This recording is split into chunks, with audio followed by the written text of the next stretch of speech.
this is an iHeart podcast. Welcome, everybody. Tuesday edition of the Travis and Buck Sexton Show kicks off right now. Coming to you live from Washington, D.C., our nation's capital, a.k.a. the swamp, although it is lovely this time of year, not very swampy. Clay is on vacation today. He'll be back with us Thursday. It's Thursday, right? Yes, Thursday. So he is working on his tan by the Gulf of America. We are diving into the news of the day, my friends, and there is a lot of it. More on the showdown between the Trump administration and various Democrat-run cities, notably Chicago and Portland. But the mayor of Chicago has done something pretty remarkable. He thinks that he can create federal government enforcement-free zones. And we shall discuss what that looks like. We shall have a conversation about how absurd the Democrat position on all this is getting. As a CNN anchor decides to throw down with Stephen Miller, it does not go well. Spoiler alert for the CNN anchor. Stephen Miller having none of it. President Trump, some comments yesterday from the Oval that I wanted to get to today. The government shutdown continues. I'm here in our nation's capital, and I don't know, feels fine. Doesn't feel very shutdown-like. Feels okay. Things are kind of just doing what they do. So there's that. We'll discuss, though, the latest with it. And also, it is, of course, the 2-year anniversary of the October 7th terrorist attack by Hamas on Israel. Our friend and podcast host Carol Markowitz will be with us in the third hour to discuss some reflections 2 years on as the Trump administration is trying to bring a ceasefire and some kind of peace deal into effect in that region. It has been 2 years of conflict. But I wanted to dive in first to this situation, and it is more of the deep state weaponization that we have known about, but continue to find new things out. This is now the surveillance of United States Republican senators. The FBI, or in this case actually came out from Senate Judiciary Committee Chairman Chuck Grassley. He released this publicly, but the FBI, led by Director Patel and Deputy Director Bongino, is providing transparency as promised about what kind of weaponization has occurred at the Federal Bureau of Investigation, and notably on this Arctic frost operation that they were running. And this is about election J6 2020 stuff. And they clearly were on a hunt for individuals that were political targets instead of actual criminals. That's a problem. I think Donald Trump summed it up well with this. This was on Truth Social. Deranged Jack Smith caught with his hand in the cookie jar, a real sleazebag. Indeed, the President of the United States pulling no punches and letting it be known how he feels about the unduly anointed prosecutor Jack Smith in this whole situation. But we've got this from the FBI. We have an electronic communications tally here, as in surveillance of the cell phones of toll analysis records. You've got Mike Kelly, Lindsey Graham, Bill Haggerty, Josh Hawley, Dan Sullivan, Tommy Tuberville, Ron Johnson. He'll be with us tomorrow, Senator Johnson. And Cynthia Loomis, Marsha Blackburn. These are the names on this release. Well, this is not just one of those times where we're finding something out. There's already been action taken. The FBI, and this is from Director Patel, has terminated some employees that were involved in this when the Republicans had their private communications, their private phone calls tracked. Director Patel put this out. We are cleaning up a diseased temple, 3 decades in the making, identifying the rot, removing those who weaponize law enforcement for political purposes, and those who do not meet the standards of this mission while restoring integrity to the FBI. I promised reform and I intend to deliver it. So that was in a statement to Fox News. So that is where we are right now. It is more information to add on to the pile about weaponization of government that has happened. But we had AG Pam Bondi testifying before the Senate Judiciary Committee on this issue. I wanted you to hear it from the Attorney General herself. This is cut 2. Hit it. When I was confirmed as the 87th Attorney General of the United States, I took office with 2 main goals: to end the weaponization of justice and return the department to its core mission of fighting violent crime. As to ending the weaponization of justice, we learned that former FBI secretly investigated you and your colleagues. Why? They wanted to take President Trump off the playing field. They were playing politics with law enforcement powers and will go down as a historic betrayal of public trust. This is the kind of conduct that shatters the American people's faith in our law enforcement system. We will work to earn that back every single day. It's critical because when the people have a lack of faith, and rightly so, in the fair-minded, in the ethical application of the rule of law, especially when it comes to the fearsome powers of the FBI, when the public no longer believes that that is being done in a nonpartisan fashion, we have a very big problem on our hands.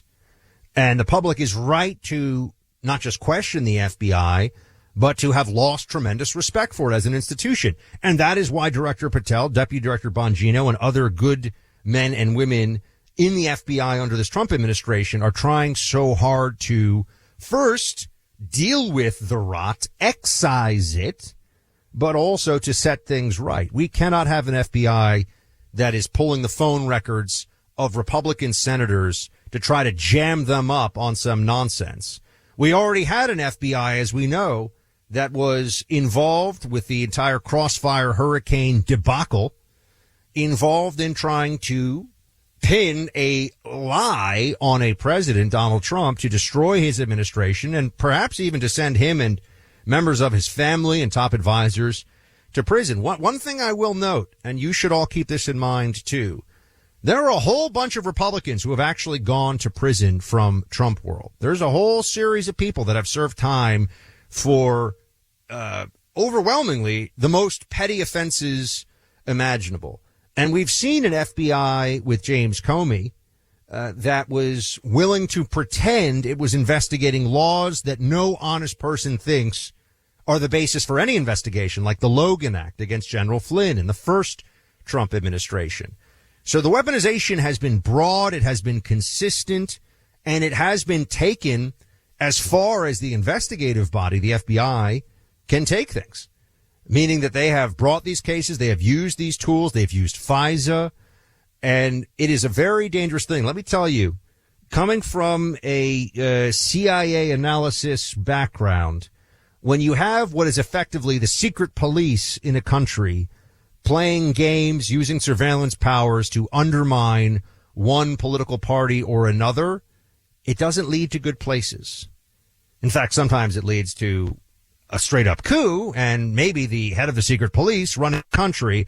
And if you've paid attention to James Comey in recent years, that is terrifying. I think a Comey administration might even be worse than a Kamala administration. And I just read Kamala's book, and it is also deeply, deeply troubling because it is so boring and so awful that you think this woman could have been president in this country. I know Trump beat her soundly, but the fact that so many people voted for her, I think, should keep us all on guard. It is a wow moment.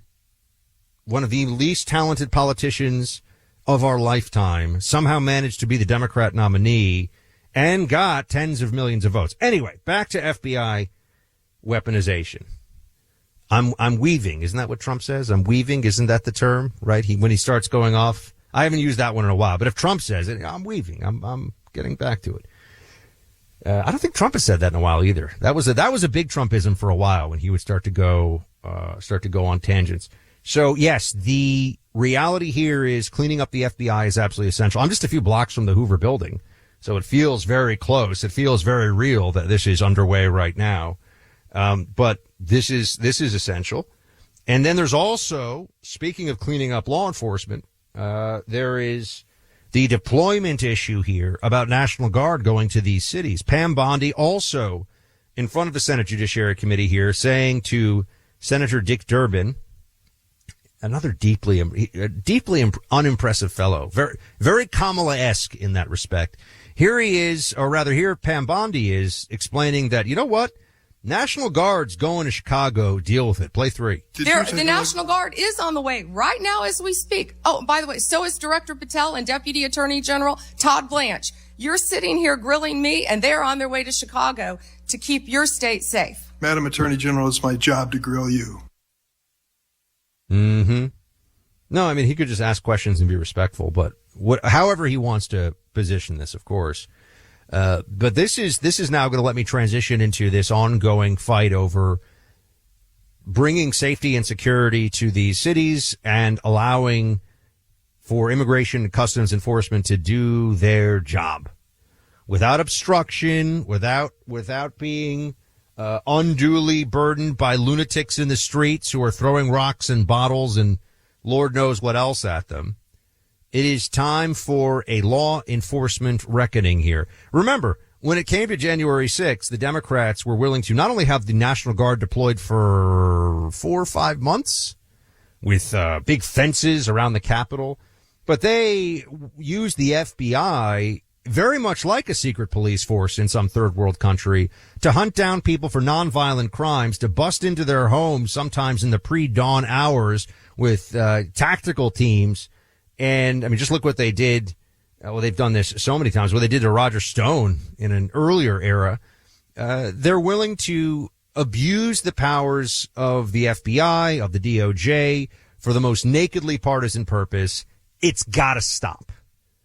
And that means consequences. That means people have got to get fired, and it means people have got to go to prison. If they can send Bannon to prison for nothing, and Navarro to prison for nothing, and a whole bunch of others, maybe we can send some Democrats to prison for something, as in breaking the law, which they've done. I think that's where we need to go. I think that's where people are recognizing we have to go.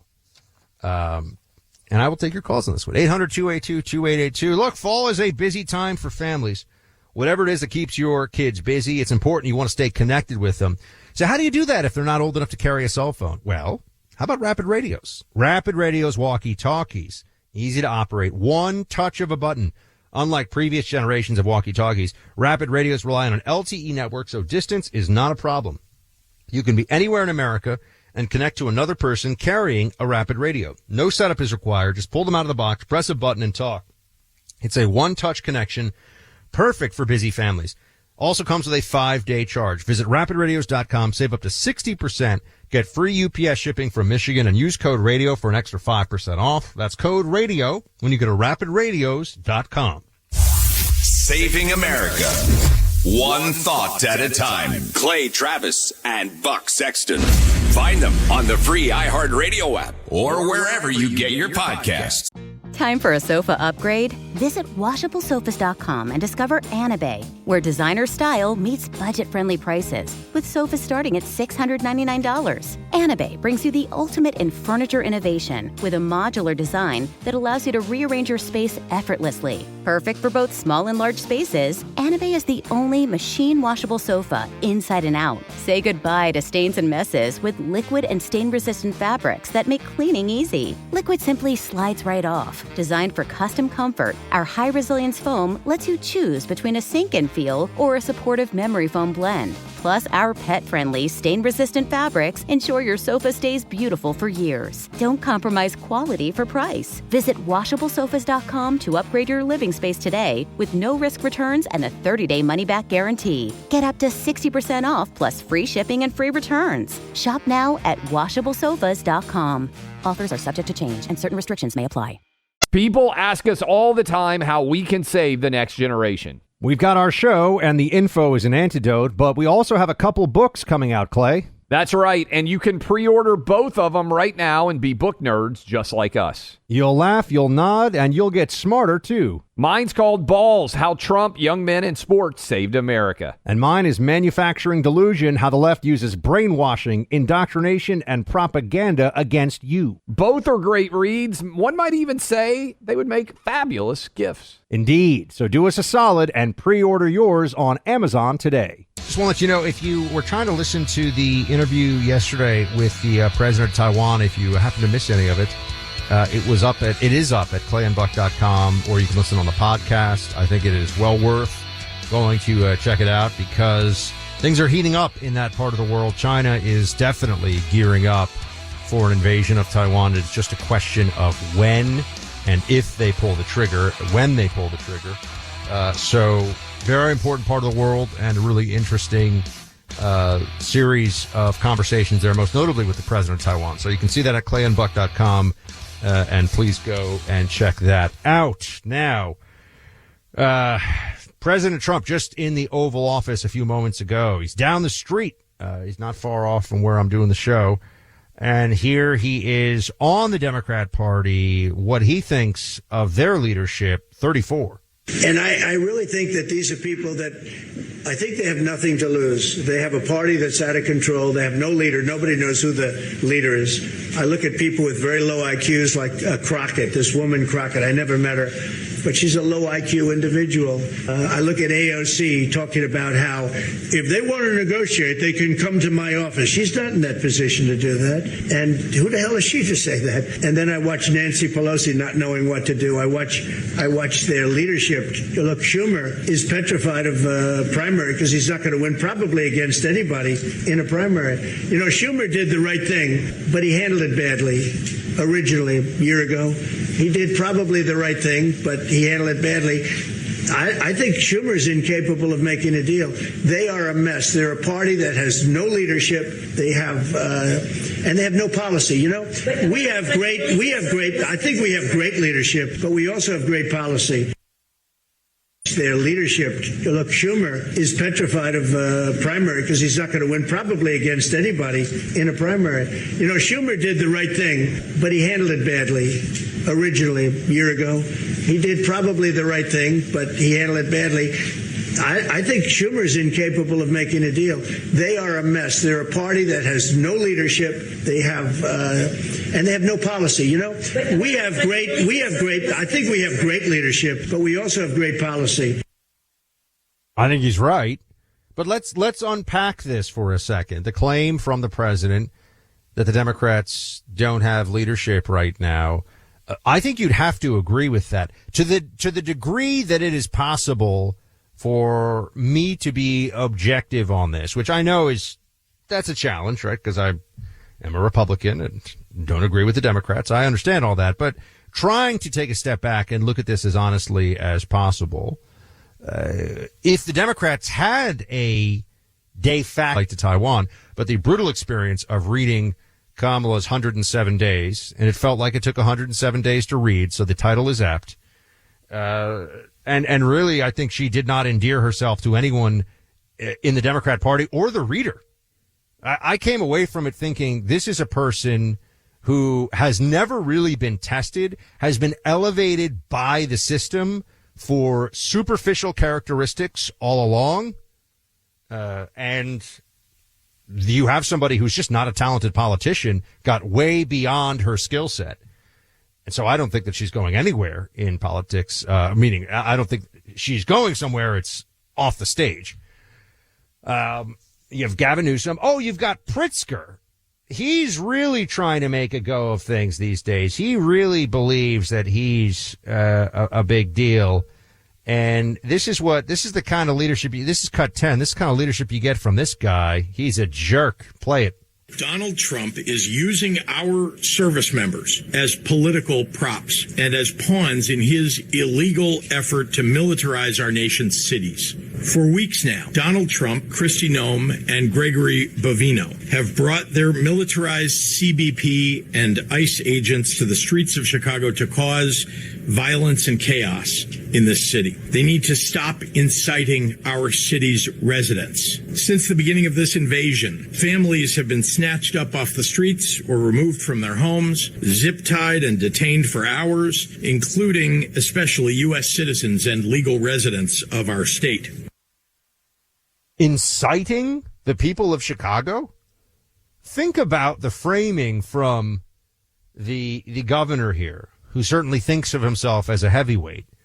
Think of the way that he discusses this. The problem isn't the riots. The problem isn't the lawlessness and the disrespect shown to federal officers. It's that they're there and Democrats in Chicago are having some kind of collective nervous breakdown in response to it. And so they can't be held accountable for their actions. The real problem here, the real issue is the deployment in the first place. That's a pretty crazy point of view, isn't it? And yet this is the governor of Illinois who certainly thinks of himself as a contender for the mantle of Democrat leadership. Chuck Schumer, as Trump and others have been discussing, he's just trying to hold on because the Democrat Party that he has managed to sit atop in different ways for a long time now. He's been involved in this longer than I. That was funny, actually. Funny yesterday, we were talking to Speaker of the House. He's like, Buck, he's been doing this for almost as long. I'm like, no, dude, longer than I've been alive, actually. Chuck Schumer has been in the Senate longer than I have been on this earth, so that tells you something. But this is where we are now. Chuck Schumer running for cover. He knows the radical left fringe of his party is ascendant, and they can't stop it. This is the thing. They can't reason with their left-wing base any more than we can because they're lunatics. And so by definition, there's no common ground to have with them.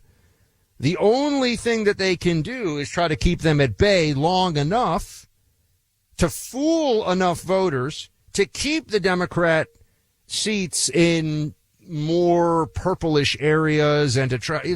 This is the game every election cycle. Democrats, to win enough votes to have power, have to pretend that they're not actually Democrats. It's certainly what's going on with Allison, whatever her name is in Virginia. And by the way, it might as well be whatever her name is, her last name, because her whole game is nobody knows anything about this lady, really. Like, what does she stand for? I don't know. She's a Democrat. She's a lady. That's about all we know, you know? Spanberger.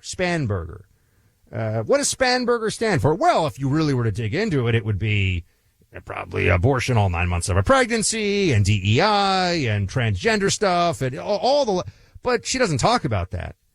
The whole game is, I'm so boring and lacking in charisma. How dangerous can I be?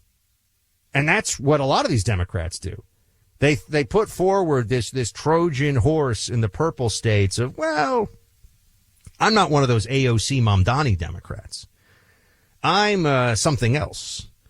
And unfortunately, because a lot of people spend time thinking about their lives and not politics, and I can respect that. I don't really cast stones. I wish everybody was very informed on these things, but you got lives to lead.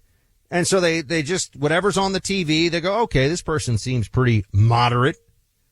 And what is a moderate Democrat these days? Chuck Schumer is starting to look like a moderate Democrat these days just because he's not insane. I mean, he's bad news, but he's not as loony as some of these others, and he's maybe going to lose his job because of it. So we go back to the initial question or the initial premise by President Trump. Who is the leader of the Democrat Party? This is the first time in a long time there has not been nobody would have asked that question, obviously, for the 8 years of Obama. And if it wasn't Obama, the answer was Clinton. And somehow, believe it or not, when the answer wasn't Clinton, the answer became Biden. So there has been a leader of the Democrat Party for a long time now. And I would argue that in the Bush years, even, the answer was still Clinton for a lot of people. That's why that show, The West Wing, where that half-wit Martin Sheen plays the like brilliant scholar president. It was really just the stealth presidency for libs during the Bush years. And I remember I was in the CIA at the time. And so, yeah, I would flip this thing on sometimes. I'm like, oh, this is where the libs get to feel safe and warm. Oh, look at this president. He has a PhD in economics and he likes baseball, just like all the Democrats. It was their fantasy land, their Aaron Sorkin provided fantasy land presidency. But we've always known who the leader is. We've always known who the top dog is in the Democrat Party until now, because there isn't one. And Trump is just pointing that out.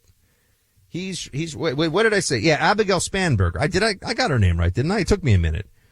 Oh, did I? Oh, I said, there you go. That's how memorable she is. Allison, Abigail, potato, whatever. Yeah, Abigail Spanberger. Man, she really stands for a lot. No idea. She's just hoping that enough Virginians get their politics from having like the drone of CNN on in the background, and then, when they're watching Who Wants to Be a Millionaire and there's some political ads running that say, oh, she's going to do great things for the schools and she's going to help working families. It's just the pablum, the milk toast, like the way the Democrats win in purple states is like they smother you with a boring pillow of, it'll be fine, she's not going to do anything crazy. And you just go, oh, okay, how bad can it be? And at some level, by the way, this was the Biden play in 2020. Good old Joe. He's so old. He's so old and kind of feeble. How dangerous can he be? Well, very, as we saw, because he wasn't calling the shots. The left-wing activists around him were the ones calling the shots. So in a sense, the answer to the question, who's the leader of the Democrat Party, is, well, because they're leftists and increasingly commies, it's really a collective, you could say. There is no one leader. There are a bunch of different people who adhere to an ideology of collectivism, and they, like the committee, if you will, they're like the Committee for the Undermining and Destruction of America. That's the leader of the Democrat Party. Other than that, you can put in a bunch of different names. You can look at narcissistic individuals like Newsom and Pritzker. And what the thing about someone like Pritzker is? I know people say, oh, he's a billionaire. Guys, like, has he ever had I know he's the governor now, but let's be honest. Anybody can do these jobs, right? This is one thing that we've learned in this new era of politics. It's hard to get some of these jobs. You need a lot of money. You need a lot of name recognition, but doing it, I don't know. And look at some of these people who have had these jobs. Has Pritzker ever done a hard day's work is really the question. And no, I don't mean like in the gym. I mean in general. Has he ever done a hard day's work? I don't think so. Does he have any understanding whatsoever? Oh, people will say, but how dare you? Look at Trump. He grew up also very privileged, everything else. Yeah, but people who do hard day's work like him. And he seems to understand them and have a kinship with them. And you can't fake that, because the people who do the hard day's work can tell. They know. John Kerry tried it. A lot of others have tried it. Oh, I'm just like you. I'm like, hello, fellow working class people. Look at my Carhartt jacket. Like, it doesn't work. It doesn't work. Somehow Trump is different, and we all know that. Look, I'll take your calls here. 800-282-2882. Do you think, who is the leader of the Democrat Party? I put that question out to you. Trump says there isn't one. I tend to agree with him. I think right now, if we were ranking them, I go, wow, this is not a fun list. This is like ranking painful medical procedures or something. I go Gavin Newsom, number 1 slot. I might put AOC at number 2. And I know she's not senior in it, but she's more powerful than these other Democrats. She just is. Please, you think if Pritzker and AOC go head to head, I mean, she's gonna smoke that guy. So yeah, we'll see. Let me know what you think. Following the 9/11 attacks, New York City firefighter Daniel Foley assisted in the rescue and recovery efforts at Ground Zero. At that time, he couldn't have known that his heroism would later cost him his life. Daniel spent months at Ground Zero searching for victims, including his firefighter brother, Thomas Foley, who was killed in the attacks. Daniel's father also took part in the efforts at Ground Zero. He died years later from a rare 9/11 related leukemia. Daniel's death, like so many others, was also a direct result of 9/11-related cancer.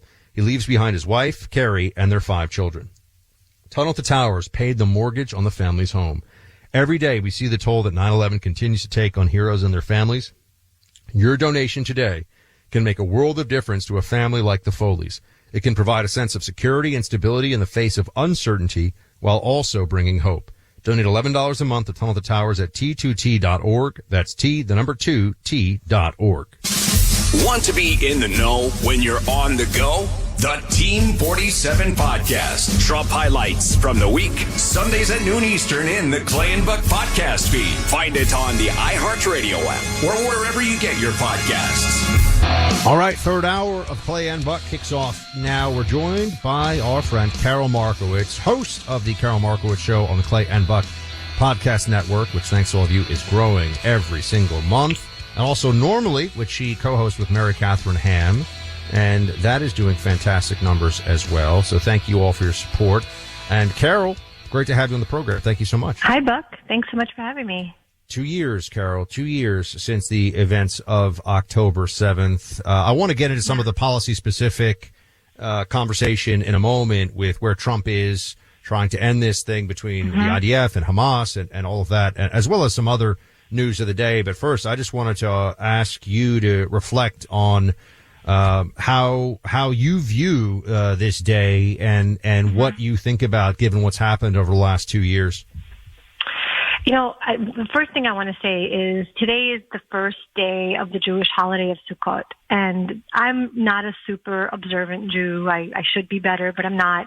But many observant Jews, our friend Josh Hammer, some other people, are offline today, so they can't commemorate October 7th. So I'm just so grateful for you and so many other people for noting this today in the absence of Jews being online, and I think that that's really incredible and special, and I feel just grateful to have you as, you know, an ally, as a friend, and to have non-Jews care about what's going on in Israel or with Jews in the world is so meaningful to me, and I hope that you know how much I appreciate it. Oh, absolutely. Clay and I have felt very strongly about this issue from the very beginning and have felt like this was a clear case of right and wrong, not just, of course, on the horrible day of October 7th and what was done to Jews in Israel, but so much of what we saw afterwards, I think, was shocking to people, Carol, who haven't followed this issue and don't understand some of the dynamics at play. I mean, the calls for a ceasefire while the Israelis were still counting their dead and preparing to bury them was just an astonishing show of bad faith and, quite honestly, the worst kinds of anti-Semitism. Yeah, absolutely. And it's been just a really tough 2 years, I would say. And it's interesting because I went to Israel during that time, and they are so resilient and strong, and they're really, they've been prepared for how long this was going to take, and they understood it wasn't going to be overnight and all of that, and they want their hostages back so badly. But it has been a tough time to be a Jew in America, a Jew in the West. I have such faith in America and Americans, and I know that it's just a tough time right now. But it is hard to watch that commemorations of October 7th are taking place in our biggest cities, and they seem like celebrations, and they're Zionists, quote unquote, are being pushed out of various spaces. I mean, it's been going on the left for years and years. I wasn't very surprised about the reaction from the left on October 8th. I know a lot of people were, but I had seen it coming for the better part of a decade. I just hope the right doesn't follow them down that path. And like I said, I do feel very comfortable and so blessed that I feel like conservatives are largely on the right side of this, and that I do feel like I have allies standing with me. Well, Trump, I think, is a consistent ally and friend of the state of Israel, which is, and sees this issue with the clarity that, that it demands. And on that issue of clarity, we've had you on, Carol, before to talk about the so-called genocide and the New York Times running a story with a photo as the primary photo of somebody who looks emaciated, having nothing to do with hunger. It's actually a birth defect, or a congenital birth issue that person had. And I think it's, to me, it always seemed like, hold on a second, there's not a genocide going on, and here's why. And we made that case before. This is a term, of course, that's thrown around with the additional salt in the wound of the genocide that was committed against the Jews in the Holocaust and World War II. Right. So the opponents of Israel use this knowing the full implications of the term in this context. But now we have a peace plan, or at least a ceasefire plan, put forward with all of these steps. It's essentially Hamas has to stop fighting, hostages have to come back, and then there has to be some responsibility from the Palestinian side. And it seems like it's not a genocide because they say, no, we're going to keep fighting. Right. It's amazing. The first victims of genocide ever to say, no, we're going to keep going. It's baffling to me that anybody cannot see what's going on here. And you're right. Trump is such a friend to Israel. I find his clarity on the matter to be breathtaking. And I make all of the Trump 2028 jokes in our chats because of it, because I really feel like he holds back a lot of the insanity around the world. And, when Britain or France, when they recognize, quote unquote, the Palestinian state, Trump sort of laughs at them and says, who cares what they think? And that's meaningful and amazing that an American president is such a leader on the world stage. But you're right. It's the idea that there's a genocide going on while that population of Palestinians in Gaza has actually grown in the last 2 years makes no sense. And it makes no sense that really chubby moms are holding starving babies, because that's generally not the way that it goes. So I'd love to see more clarity from other world leaders. There's some really good ones. The president of Argentina is amazing. The prime minister of Italy is fantastic. But in general, a lot of them are afraid of their Muslim populations or their leftist base, and they are really bringing down the idea of civilization around the world. It's not just about Israel.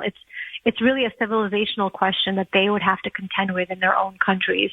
What will our countries be with this unchecked immigration that we've allowed to go on? It's all tied together. I would also note that if there was a starvation genocide underway, the photos of it would be everywhere, accessible and obvious. It would not be in the least bit difficult in the social media, internet era that we all live in to see this. And yet the reliance on photos by the biggest newspaper in the United States, for example, that is essentially a falsified premise. I think that speaks very loudly about what is going on here. What are the chances they just happen to pick a photo that doesn't depict what's going on if there are endless photos that would, right? I mean, that just makes no sense. You can supply logic to this and it falls apart. Yeah, and they cropped out his healthy-looking brother out of the photo because they wanted to project that the starvation thing was happening, and the very healthy brother would show that that wasn't going on. What is going on the right with, and you know what I'm going to ask you, Carol, but to the degree that we can cover some of this now, there seems to be some questioning and even some hostility to Israel specifically that I haven't seen from the right. On the left, it's been there for a long time. Yeah. But on the right, it seems like there's some problems bubbling up. Where is that coming from? I don't want to ascribe bad motives to people. I'm not going to say they're all paid by Qatar, although it kind of seems like they're paid by Qatar. It really could be any number of things. I understand questioning foreign aid, for example, but if your questioning of foreign aid means that Israel should be the first country stripped of it, I'm sorry, that is not a real argument. And a lot of the time there'll be people saying, we're allowed to criticize Israel. Of course you're allowed to criticize Israel. I criticize Israel. There's a million mistakes that I think Israel has made before and since October 7th, and you're absolutely allowed to criticize any number of things. But the idea is that Israel is allowed to exist and should exist, and that is Zionism. So it's really not that crazy to say Israel is a country, it exists, it's going to continue to exist, and we should support that. I hope the right doesn't get wound up in conspiracy theories, which is largely what a lot of this comes down to. And I get where it comes from. We were lied to again and again and again over the last decade, and I feel like people have lost all faith in everything. But you have to remember, not everyone is lying to you all the time, and you have to find the people that you trust, and they shouldn't be people who lie to you. If your favorite podcaster is telling you things that you know to be a lie, they're probably lying about other things as well, and that's how you should look at it. You should trust the voices that you listen to, and if you can't do that, then you shouldn't do it on anything. You know, I've begun to see finally, because I've been trying to make this case for a while, as somebody who was involved in some capacity among millions of other Americans, including those who actually served in the military. I was a civilian trying to do a part of what we called the GWAT, the Global War on Terror. But the level of violent hate that has been inculcated in some of these Middle Eastern societies, and specifically in the case of Gaza, I'm a little surprised that so many people on the right seem to have either forgotten or aren't able to draw the obvious parallels that these societies, they're not upset about foreign aid in Gaza. They're not upset about the lack of some, some agreement that would move things forward. They actually have been trained and taught to hate Jews and Israelis. Yeah. Like this is very straightforward, and I think this has gotten lost in the conversation, even on the right, for some, in a way that bears reminding everybody.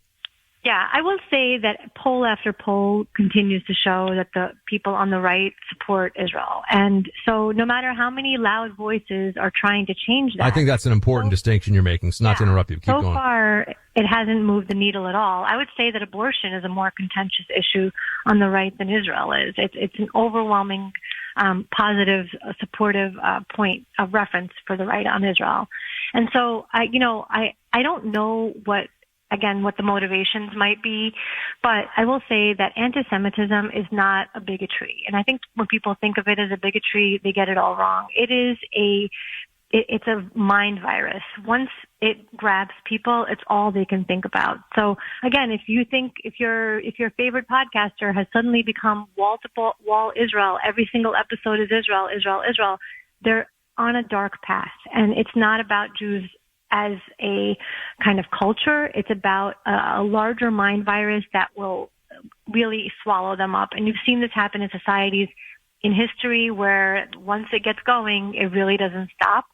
So I hope that the trend where the larger right just blocks out those voices continues, and that's what I'm going to be looking. What are you going to be talking about this week on Normally, Carol? So Normally just celebrated our 1-year anniversary, Buck. Mary Catherine Ham and I completely didn't realize the date, so it's actually a year and a week and a half or so. But we're really thrilled to be on the Clay, Travis, and Buck Sexton podcast network. It's been amazing. We cover news of the day in a funny way, and I hope your listeners will tune in. Yeah, no, you guys are doing ladies, I should say, are doing a great show. And I love it. Yeah, Carol, thank you so much for being here. Appreciate talking to you as always, and we'll talk to you again soon. Thanks so much. 2 years ago, we woke up to the horrific news from Israel that terrorists were on a rampage, slaughtering innocent civilians. By the end of the day, the death toll was 1,200, with 250 people taken hostage. The equivalent to that in the U.S. would be 40,000 Americans, to give you a sense of the magnitude. Americans have supported the people of Israel for the past 2 years in big and small ways, with the help of the International Fellowship of Christians and Jews. One way is by joining a growing movement called Flags of Fellowship. The Flags of Fellowship unites churches across America, planting over 1 million Israeli flags across our country. Show the world that Israel is not alone. To get more information about how you can join the Flags of Fellowship movement, visit ifcj.org. That's ifcj.org. Clay Travis and Buck Sexton. Mic drops that never sounded so good. Find them on the free iHeartRadio app or wherever you get your podcasts. Time for a sofa upgrade? Visit WashableSofas.com and discover Anabay, where designer style meets budget-friendly prices, with sofas starting at $699. Anabay brings you the ultimate in furniture innovation with a modular design that allows you to rearrange your space effortlessly. Perfect for both small and large spaces, Anabay is the only machine-washable sofa inside and out. Say goodbye to stains and messes with liquid and stain-resistant fabrics that make cleaning easy. Liquid simply slides right off. Designed for custom comfort, Our high-resilience foam lets you choose between a sink-in feel or a supportive memory foam blend. Plus, our pet-friendly, stain-resistant fabrics ensure your sofa stays beautiful for years. Don't compromise quality for price. Visit WashableSofas.com to upgrade your living space today with no-risk returns and a 30-day money-back guarantee. Get up to 60% off plus free shipping and free returns. Shop now at WashableSofas.com. Offers are subject to change and certain restrictions may apply. All right, everybody, welcome back in. I'm joined by my friend Leland Vittert. On Balance with Leland Vittert is a show on News Nation, a program that I'm honored to occasionally get to grace with my presence, or I am graced by its presence, either way. And speaking of presence, I'm here in our DC studio, and I am feeling like a fraternity bum or something. This guy comes in here dressed like Gordon Gekko. This is the difference between TV and radio. I'm wearing like sweatpants and a fleece, and Leland comes in here crisp as $100 bill, ready for television at a moment's notice. So I'm just saying, good for you, my friend. It's respect. Respect. You gotta do it how you do it. We've got this book. It is doing very well. Born Lucky, a dedicated father, a grateful son, and my journey with autism. This has really struck a chord with people. Tell everybody a bit about it. So, Buck, Born Lucky is the story of my father when I was diagnosed with autism, choosing to adapt me to the world rather than the world to me. So this goes back to the 1980s, and this book is for every parent of a kid having a hard time. Doesn't matter if it's a parent of a kid on the autism spectrum, ADHD, anxiety, social issues, bullying at school. It is proof to parents of how much agency they have and how much hope there is for a loving parent to really dedicate to their kid and help their kid be more and achieve their full potential in a way they never would if they listened to the experts. Tell me more about that part of this. Like, what are some of the hurdles, the artificial hurdles that are put in place by expert opinion about autism, how to deal with this, and what are some of the things? Look, there is a movement in America, and the experts will tell you to meet kids where they are, right? So you just sort of put little Sally in bubble wrap and tell her that she's perfect and everything's great and we're so proud of you and everything else. 1988, 89, my parents are told that I have to be evaluated. So they take me to one of those little medical centers. You're a new dad. Worst thing a parent could possibly hear, right? So they take me to one of these little medical testing centers, linoleum floors, old magazines, stale coffee, whatever. The woman comes back with me after 2 hours. They're nervous. And the woman says to my parents, we have no idea what's going on inside his head. What can I ask? What were some of the signs? Right, like how did you know? Exactly. Or how did they know that you needed to be tested? So, I had terrible behavioral issues. So if a kid touched me in the lunch line, I'd turn around and slug him. I had awful behavioral issues, sensory issues, couldn't really wear a lot of clothes or socks or anything else because I didn't like how it felt on my skin. Big learning disabilities. So from the IQ test, 2 halves of an IQ test make up the average of your IQ. Buck doesn't have to do an average. His is additive. It just goes very high. Mine was half genius, half mentally retarded. So 20-point spread on your IQ test is a learning disability. I had a 70-point spread.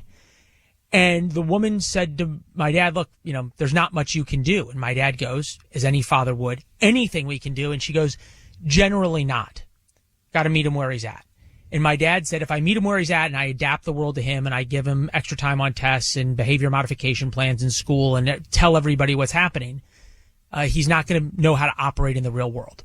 So this was my dad's quest to adapt me to the real world. What were some of the things that in that process he learned? Yeah. And congratulations to your father. I mean, I also I have no personal experience of anyone in my family with autism. I have people in my extended family that have serious mental health challenges, people who I have a second cousin with Down syndrome, but I've never experienced somebody close to me with autism. And so my knowledge of it is really just from reading, picking things up in the media. We'll hear about the spectrum. What are some of the things that your father had to learn and had to understand to push you through this process? It's a great question. And this was much less about autism, because at the time autism was really not understood very well, to a father leaning in and saying, I am going to push my son to be more, right? So he knew I couldn't get self-esteem from school because of learning disabilities. I wasn't going to have any friends, so I couldn't be the popular kid.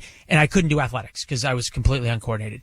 So at 6 years old, he started me doing 200 push-ups a day as a way to start earning self-esteem. 200 push-ups a day, 5 days a week. Now, what expert would ever tell a parent to do that, right? But it was to teach me effort in equals real results and real achievement. He was big on character. He said the two things you can control are your character and your work ethic. That was something that he forced me to take a lot of pride in. And then it was trying to teach me almost minute by minute the social skills that come naturally to people and the human equation. So he would take me out to lunch with one of his friends. I had a lot of free time because no kid wanted to hang out with me. And we'd show you in Born Lucky, he would take me out and he would sit me down at lunch with one of his friends. I'd start talking to the guy and badgering him, and my dad would tap his watch. And that was a signal for me to stop talking, number one.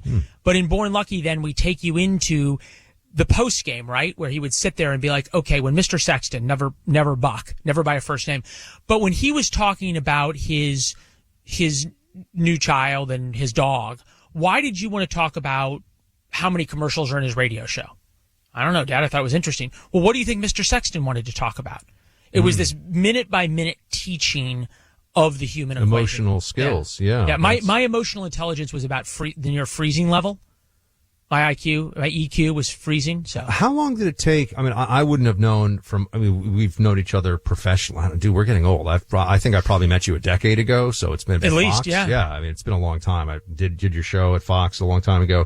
I would not have known. And again, I'm somebody there's a lot of people listening who have autistic children or grandchildren or have dealt with this themselves. So they have a much higher understanding of it. But in layman's understanding of it, I would never have known that you struggled with autism.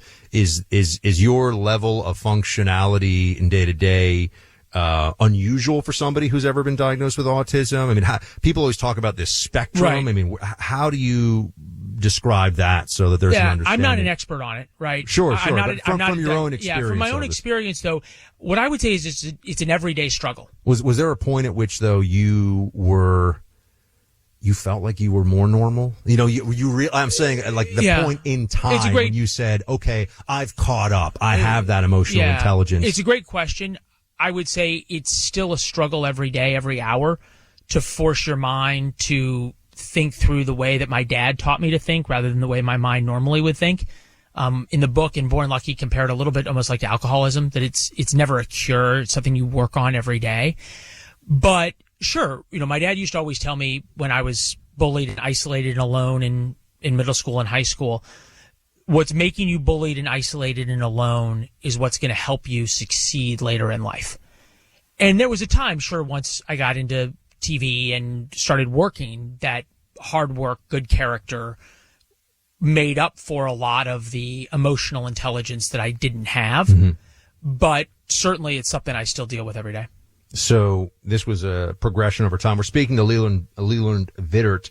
The book is Born Lucky, a dedicated father, a grateful son, and my journey with autism. Obviously, this conversation about autism also comes up a lot in the context of RFK Jr. and Claude. I'm not going to put you on the spot. No, you're welcome. You're welcome to. Do you have thoughts? Yeah, I guess I will put you. Do you have thoughts about why there's been this explosion in diagnoses of this condition? Which that part of it, I think everyone agrees that there's a lot more of this than there has been. Absolutely. And I'm not a doctor. I'm not a scientist. I have the chemistry grades to prove it.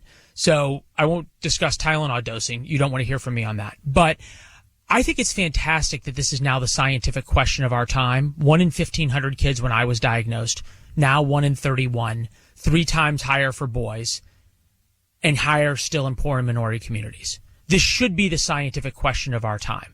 And look, you're a new father. If my wife was pregnant, I'm newly married, and you said, hey, check a box. Your kid can have autism or not. Every parent, prospective parent, is checking no, right? Yeah. So it's a big challenge. I know that. I have friends who have autistic kids. Yeah. So why would we not try to solve this problem? And I wrote an op-ed in the Wall Street Journal before Born Lucky came out, effectively saying, does the left or does the anti-Trump crew hate Trump more than they love our kids? Because if all you're going to do is demonize RFK and Trump on the search for this answer, that's the only explanation. So you believe, obviously, that the public focus, the Trump administration focus on this is clearly a good faith effort to try to get at an answer that we should all want. But of course, this becomes politicized because anything Trump and RFK Jr. now are involved in, people view through a partisan lens. Right. Everybody views everything now in America through a partisan lens. And I think part of the reason Born Lucky has gotten such a tremendous response, right? We're now in our third printing in our first week, is because it proves to parents how much hope there is and how much agency they have. And no one is telling parents that, whether it's autism or ADHD or anything else. I had a parent come up to me and say, your book speaks so much to me. And I knew both of these women's kids. They were both very successful college athletes at an Ivy League school. I said, your kid didn't have a hard time. She said, oh, well, my kid had a nut allergy. And they told me when my son had a nut allergy just to pull nuts out of every classroom that he was going to be in. And instead I said, I'm going to desensitize him to nuts. So that is the Born Lucky story, just through various different challenges that every parent faces. So now I'm one of these people that is particularly interested in the book because it resonates with me, and I'll tell you why. As I say, so you are in our business, just to be employed is, I think, successful, right? I mean, no, really. I mean, to be, it's true. You have your own show. I share this huge platform with Clay. The fact that we get to do what we do is you're beating the odds and very blessed and very fortunate, right? But you're a TV presenter, and so your ability to connect with audiences is your currency in one way or another, right? That's the way it works. I'm a radio host. I had a speech impediment as a kid. I had a speech impediment, and it made me so uncomfortable. I mean, I would mispronounce my own name. It made me so uncomfortable that they thought about pulling me out of school. And it was my mother who really stepped in and said, no, I will work with him. No, we will figure this out. And I went to speech therapy, and I had tutors after school and all of this because she didn't want me to be one of those kids who felt like he couldn't be with the other kids. Bingo. And that was I will never be able to thank my mother enough for that one. And the story that I always tell is, here I was, a kid who could not pronounce his name. True story. I could not pronounce my own name in first, second, going into third grade. Constantly made fun of for that. And here I sit on a microphone. We're speaking to a few million people right now. Something 2 to 3 million, depends on the day. I'd say you've done pretty well, Buck. And so radio, which is obviously about the ability to verbalize and communicate, is how I make a living. And I started out with a speech impediment. And then with the tutors, by the way, they got me to the point where I was about 2 years ahead of grade level in terms of academics within 18 months. Right. So went from you can't speak, you need to go to a special place, you can't stay with your friends, to my mom saying, just like your dad did, we're going to figure this out. And I think that really does resonate with people. The parents make the difference. Parents make such a huge difference in all of this. Born Lucky is the book, everybody. I have a feeling right now a lot of people are going on Amazon. A lot of people are looking to be a part of your third printing of this. Congrats on the success of it, Leland Vittert, and I'll be seeing you on your News Nation show very soon indeed. You do great work over there, and thank you for this important book, and good to see you here in the studio, even though you make me feel like I'm underdressed in my own studio. That's okay, though. That's okay. Look, one of the better investments I've made is the purchase of gold. This year alone, it's up 47% in value. I think it just crossed the $4,000 an ounce threshold today, which is an all-time high. It's not slowing down, folks. Goldman Sachs is saying it's going to go higher. I mean, a lot of people see this as just the continued thesis of gold has value in a world where the printing presses of the central governments are going off. So central banks are flocking to gold. You can still get gold, though. I mean, this is the key point. It's not too late at all. In fact, Birch Gold Group wants a lot of first gold buyers to consider an entry point now. And you can convert an existing IRA or 401k with Birch Gold into a tax-sheltered IRA in physical gold. In gold. You don't have to pay a dime out of pocket. Just text my name, Buck, to 989898. Claim your free info kit. There's no obligation, just useful information. Best indicator of the past is the future. Gold has historically been a safe haven for decades. Text Buck to 989898 to claim your free info kit on gold. That's BUCK. Text BUCK to 989898. Get with Birch Gold Group today. Keep up with the biggest political comeback in world history on the Team 47 podcast. Clay and Buck highlight Trump replays from the week. Sundays at noon Eastern. Find it on the iHeartRadio app or wherever you get your podcasts. This is an iHeart podcast.